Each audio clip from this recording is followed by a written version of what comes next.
Muslims believe the Quran to be the word of God as dictated to the Prophet Muhammad, while most Christians and Jews understand their holy texts to be authored by men inspired by God. This distinction means that critical analysis of the sacred texts, which has so enlightened Christian and Jewish thinking since the 16th century, becomes an extremely sensitive issue when it's applied to the Quran. And it doesn't help when those scholars who are making the attempt are largely Western non-Muslims. Can their studies really shed new light on the text and its origins?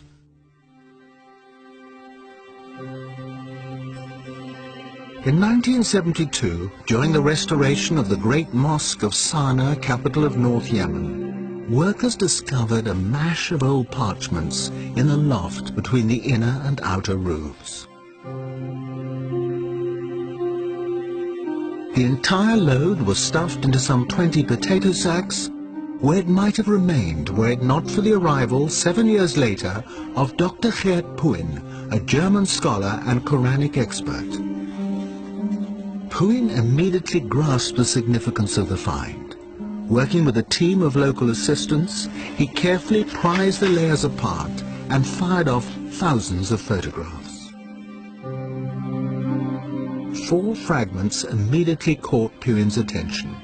They contained the first and last chapters of the Quran, and unlike any other Qurans in existence, they were illustrated with architectural drawings of mosques.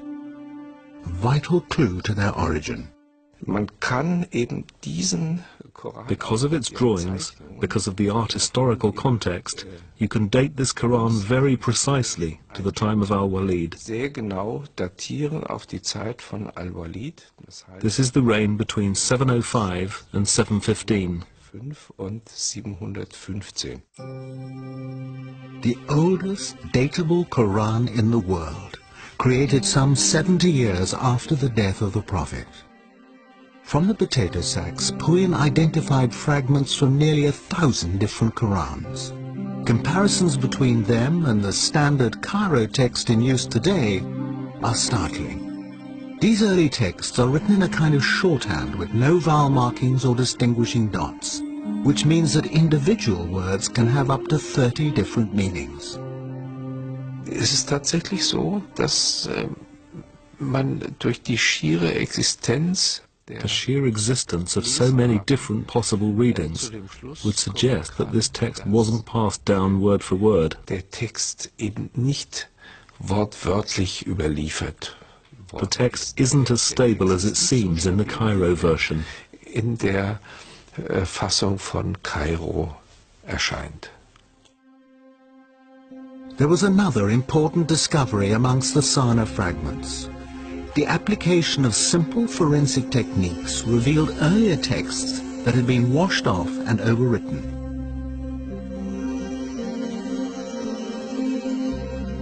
Although the hidden text revealed no contradictory meanings, words had been changed, verses and whole chapters rearranged.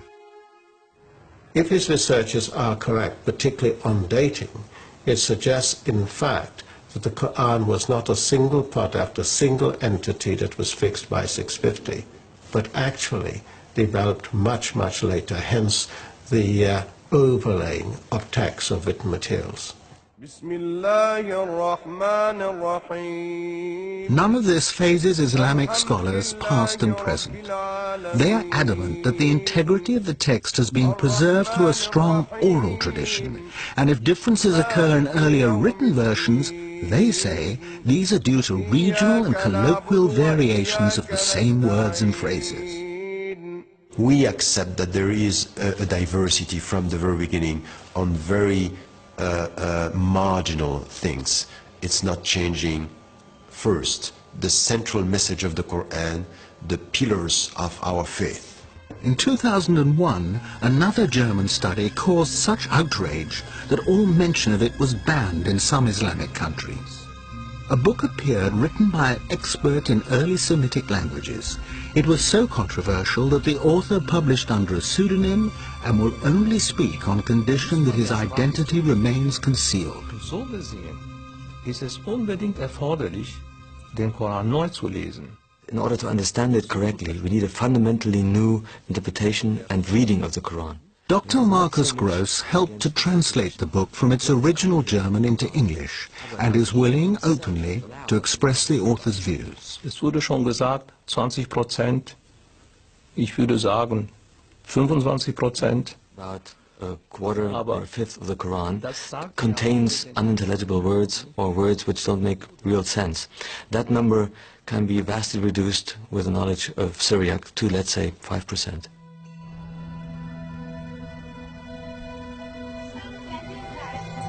Syriac, or Syrio-Aramaic, had become one of the dominant languages of Christian liturgy by the 3rd century. Christ spoke Aramaic, and it can still be heard in remote Christian communities like this town of Malula in Syria.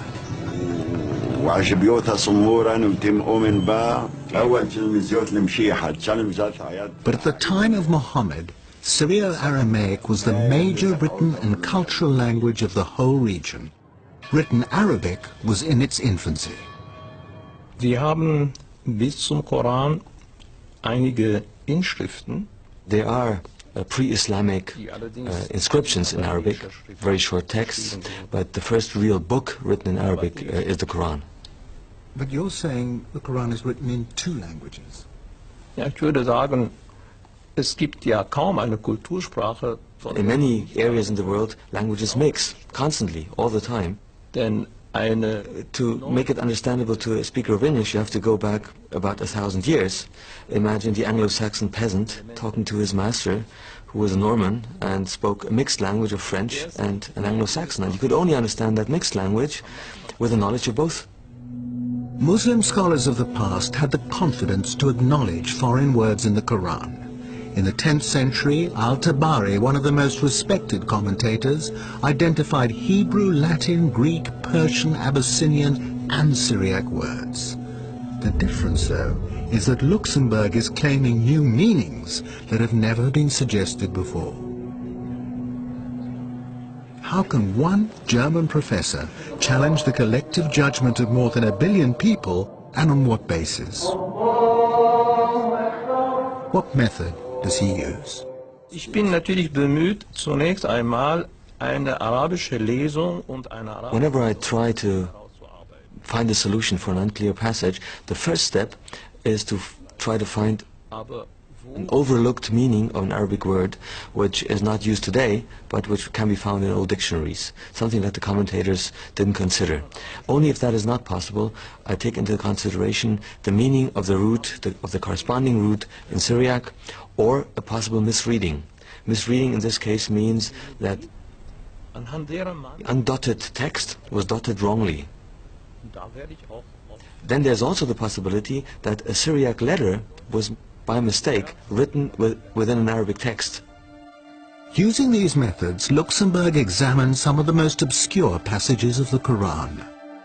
After Mary has given birth to Jesus, in the Arabic Quran, the archangel says to her, "Be not sad, your Lord has placed a little river beneath you."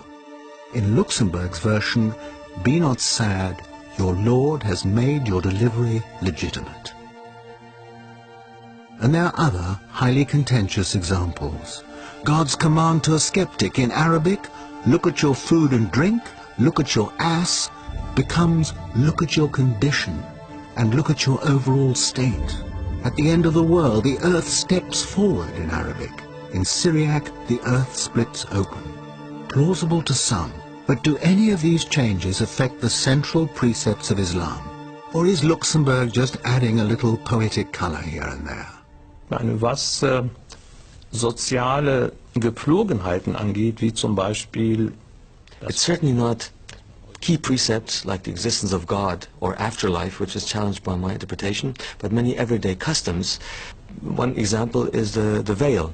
The Quranic verse adduced to prove their position talked about humur, which had to be beaten on the pockets. The sentence was a bit obscure.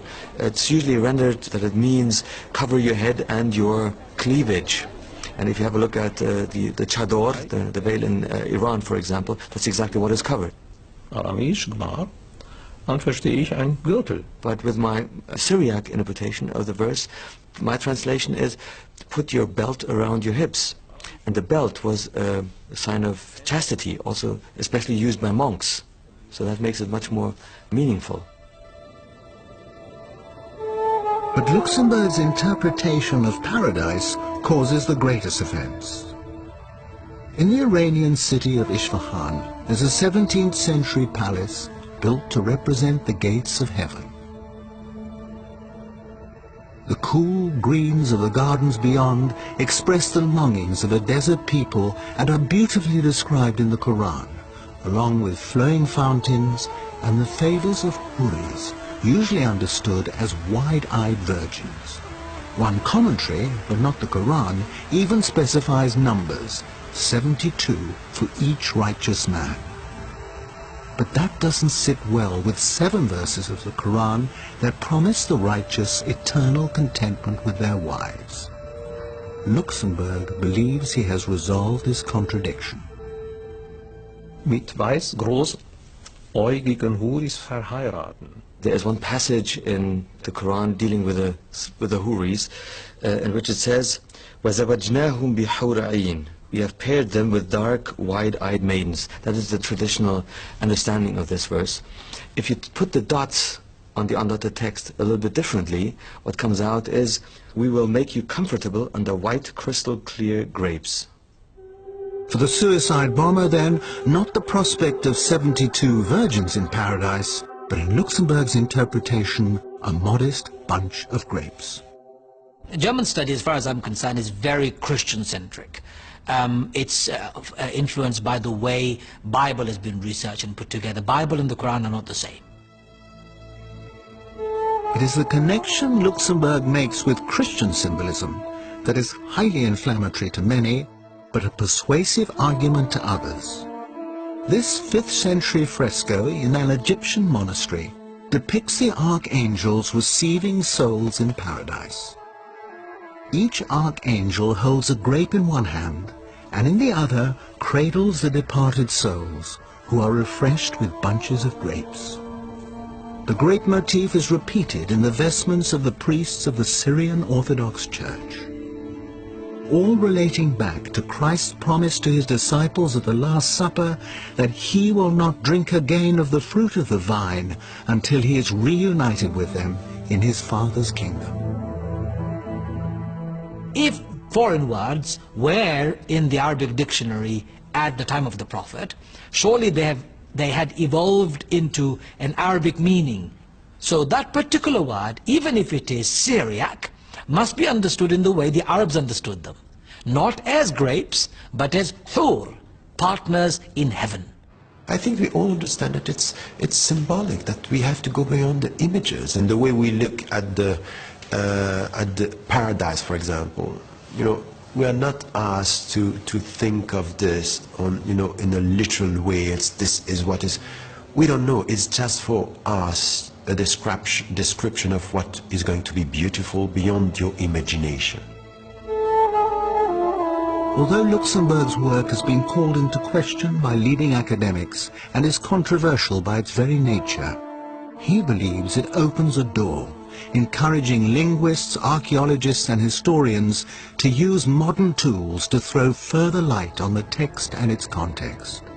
For some Muslim scholars, that is in the Quranic spirit of free inquiry and no threat to those who are robust in their faith. This research by Luxemburg and his colleagues doesn't undermine any of the basic tenets, teachings or principles of Islam. What it does, though, is to provide interesting questions. And we as thinking Muslims, as people of the 21st century, that we should say, yes, let's look at what he's providing. And let's not just condemn, but let's also see if this research has a historical base or is it a product of European Orientalism.